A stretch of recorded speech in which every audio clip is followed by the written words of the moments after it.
ملکہ سیشی کا تعلق چنگ خاندان سے تھا۔ اس خاندان کی آخری ملکہ سیشی تھی۔ سیشی نے 1861 سے 1908 تک حکومت کی۔ اس کی زندگی ایک ایسی داستان ہے جس میں تخت و تاج کی ریشہ دیوانیاں،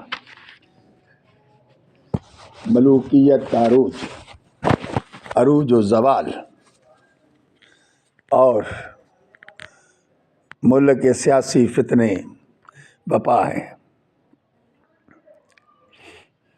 چین کی 5000 سالہ تاریخ میں ایک غیر معمولی واقعہ تھا کہ ایک خاتون جس کی حقیقت ایک خواص سے زیادہ نہ تھی،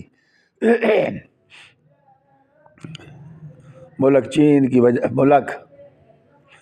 چین کی سیاہ و سفید کی مالک و مختار بن گئی۔ اس جلال سے اس نے حکومت کی کہ شہنشاہ، عمرہ، عوام، بیرونی باشندے سبھی سہم جاتے تھے۔ ملکہ سیشی 1835 میں بیچنگ میں پیدا ہوئی۔ چینی تمدن میں لڑکی کی پیدائش کو نیک بخت اور مبارک نہیں سمجھا جاتا۔ سیشی کے والد چین کی شاہی افواج کے کماندار تھے۔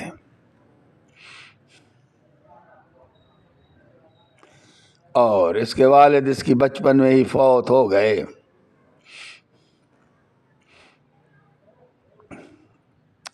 اس کی والدہ بیجنگ میں کسی رشتہ دار کے گھر رہیں اور یہاں ہی اس کو پڑھایا۔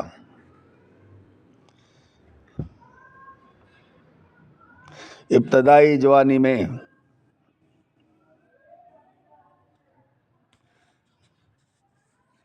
وہ اپنے ایک رشتہ دار چانگلو کی محبت میں گرفتار ہو گئی تھی۔ سیشی کی والدہ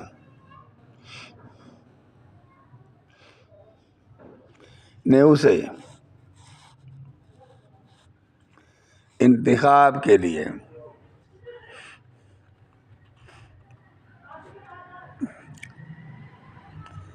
بھجوا دیا۔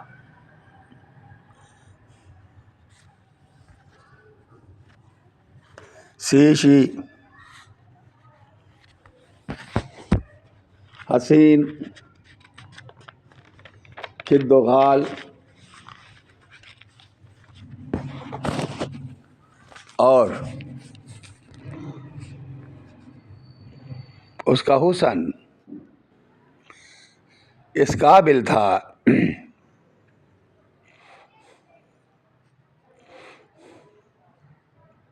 کہ وہ منتخب ہو گئی۔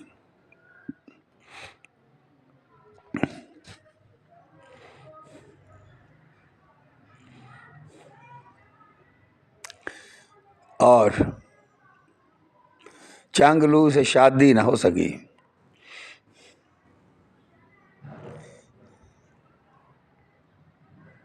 سیشی کے جمال نے شہنشاہ شنفنگ کو مسحور کر دیا اور اسے حقیقی ملکہ بنانے پر راضی ہوا۔